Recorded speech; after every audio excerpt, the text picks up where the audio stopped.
بھائیوں، اس بار کہاں چلنا ہے چندہ جمع کرنے کے لیے؟ ایک کام کرتے ہیں، اس بار دکانداروں کے پاس چلتے ہیں چندہ جمع کرنے کے لیے۔ ویسے اتنی مہنگائی کا دور ہے، چندے کے لیے پیسے کون دے گا؟ ارے ایسی بات نہیں ہے، نیاز کے لیے تو سب پیسے دیں گے۔ او بھائی، مجھے تو ڈر لگ رہا ہے، کہیں ایسا نہ ہو لوگ ہمیں بھگا دیں۔ نہیں نہیں، اچھے کام کے لیے جا رہے ہیں، کچھ نہیں ہوگا انشاءاللہ۔ چلے چلتے ہیں اور شروع کرتے ہیں مشن فنڈ کلیکشن۔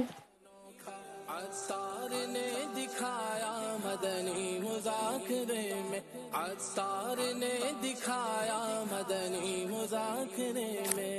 ان دونوں دکانوں میں سے کون سی دکان پہ جایا جائے؟ ایک کام کرتے ہیں، سیدھے ہاتھ والی دکان پہ جائیں۔ اور فیضان بھائی، کہاں جا رہا ہے آپ کا یہ قافلہ؟ نزیل بھائی، ہم سب مشن فنڈ کلیکشن کے لیے نکلے ہیں، جس میں ہم امام حسین رضی اللہ تعالی عنہ کے ایصال ثواب کے سلسلے میں کھچڑا بنانے کے لیے چندہ جمع کر رہے ہیں۔ ارے ایک منٹ، یہ مشن آپ نے کس کی اجازت سے شروع کیا ہے؟ جی، یہ تو ہم سب نے مل کر پلان کیا ہے، اور اجازت کی کیا ضرورت ہے؟ ویسے بچوں کا خود اس مشن پر نکلنا اور فنڈ جمع کرنا مجھے مناسب نہیں لگ رہا۔ تو نزیل بھائی، آپ بھی بتائیں ہم کیا کریں؟ میرے خیال سے ہم آپ کے اس معاملے کو امیر اہل سنت کی بارگاہ میں پیش کرتے ہیں اور ان سے معلوم کرتے ہیں کہ ہمیں اس معاملے پہ کیا کرنا چاہیے۔ میرے پیارے امیر اہل سنت، کیا کھچڑا بنانے کے لیے بچے دکانداروں سے چندہ جمع کر سکتے ہیں؟ اور ایصال ثواب میں کیا صرف نیاز کی جا سکتی ہے اور کچھ نہیں کیا جا سکتا؟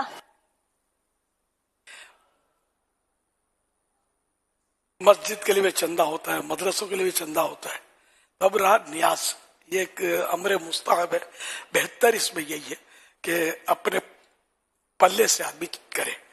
ہاں، امی سے لے لیا، ابو سے لے لیا، یا ایسا دکاندار یا ایسا کوئی فرد جو آپ سے محبت کرتا ہے، وہ آپ کو منع نہیں کرے گا، آپ کی بے عزتی نہیں کرے گا۔ انہیں بے عزتی بھی کرتے ہوں گے، پھر یہ بھی گالیاں نکالتے ہوں گے، چندہ لینے والے بھی، وہ لڑائیاں بھی ہوتی ہوں گی۔ تو اسلام اس طرح کی اوچھی حرکتوں کو پسند نہیں فرماتا۔ اگر آپ کے خاص دوست ہیں جو آپ کا احترام کرتے ہیں، آپ کا مان رکھتے ہیں، ان سے اگر لے لیا تو ٹھیک ہے۔ جیسا ہم لنگر رضویہ کا اعلان کرتے رہتے ہیں نا کہ دو، تو لوگ دیتے بھی ہیں، ٹوٹ پڑتے دینے پر، یہ بھی ہوتا ہے۔ تو یہ کیا ایک عزت والا انداز ہے، لوگ بھی سمجھتے ہیں کہ یہ مطلب نیک کام ہو رہا ہے۔ لیکن یہ کھچڑے کا چندہ، سبیل کا چندہ کرتے ہیں، تو اس طرح کی چیزوں کا چندہ کرتے ہیں۔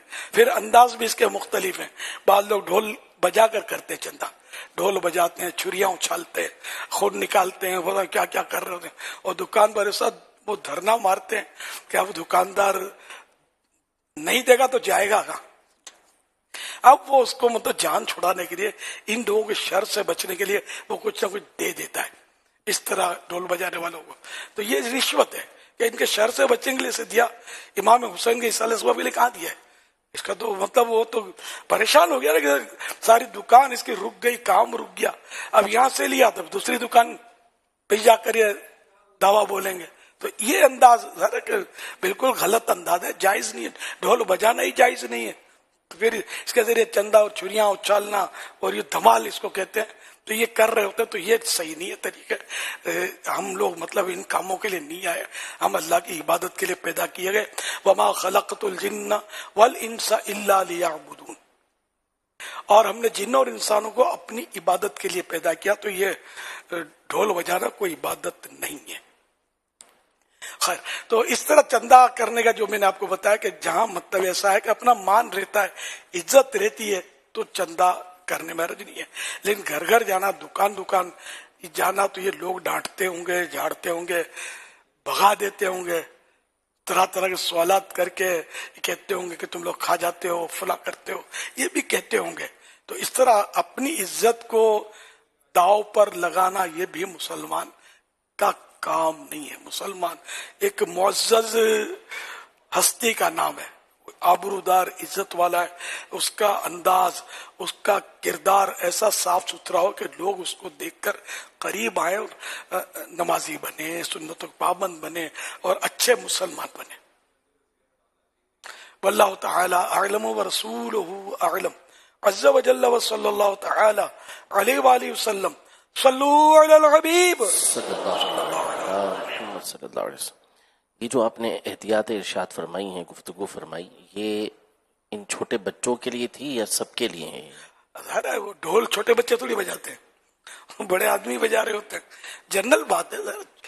چھوٹے بچوں کے لیے ہی نہیں ہے، بڑوں کے لیے بھی احتیاط ہیں. بڑوں پر تو زیادہ وہ مکلف تو وہی ہیں بڑے بالغ، اور چھوٹے بچوں کو تو مطلب ان کا بھروسہ بھی نہیں ہوتا ہوگا. بچہ نے آپس میں مل بانٹ کے بچے کھا بھی لیتے ہوں گے، بعض ایسے بھی ہوتے ہوں گے ملے جلے. بڑوں کا بھی کوئی بھروسہ نہیں ہے. تو چلو یار مہنگائی کا دور ہے، ڈھول بجاؤ، تم چھری اٹھاؤ، سمجھے، لال کلر ڈال دیں گے چھری پر، کوئی نشان پڑ جائیں گے لال، ادھر کے دے دے گا. مطلب طرح طرح کی ٹیکنیک ہو سکتا ہے چلتی ہو. یا سیدی اگر چھوٹے بچے آپس میں مل کر چندہ کر کے نیاز بنائیں؟ آپس میں چھوٹے بچے چندہ اپنا ذاتی نہیں دے سکتے کہ نابالغ نہ کسی کو تحفہ دے سکتا ہے، نہ خیرات کر سکتا ہے، نہ کسی کو نیاز کھلا سکتا ہے. نابالغ اس کی جو ذاتی رقم ہے، تو یہ چھوٹے بچے مل کر اس طرح کر سکتے ہیں کہ اپنی اپنی امی سے، اپنے ابو سے، اپنے بھائی سے، بڑے بھائی بڑی بہن، ان لوگوں سے لے لے چندہ، خالہ ماموں چاچو ایسوں سے لے لے، جہاں جہاں اس کی مطلب اپروچ ہے. تو یوں یہ چھوٹے بچے مل کے چندہ کریں گے تو اس کے مالک نہیں بنیں گے، کیونکہ وہ تو چندہ دے اس لیے رہے کہ تم کھچڑا کرو، نیاز کرو، سبیل بناؤ پانی پلانے کے لیے یا شربت پلاؤ. تو محرم میں ہمارے یہاں اس کا عرف ہے اور کوئی حرج نہیں ہے اس میں. کھچڑے پر اصال ثواب ہو سکتا ہے، سبیل پر بھی ہو سکتا ہے، پانی پلایا جا سکتا ہے، شربت پلایا جا سکتا ہے. نیک کام ہے، اچھے کام ہے. صلو علی الحبیب صلی اللہ علی محمد.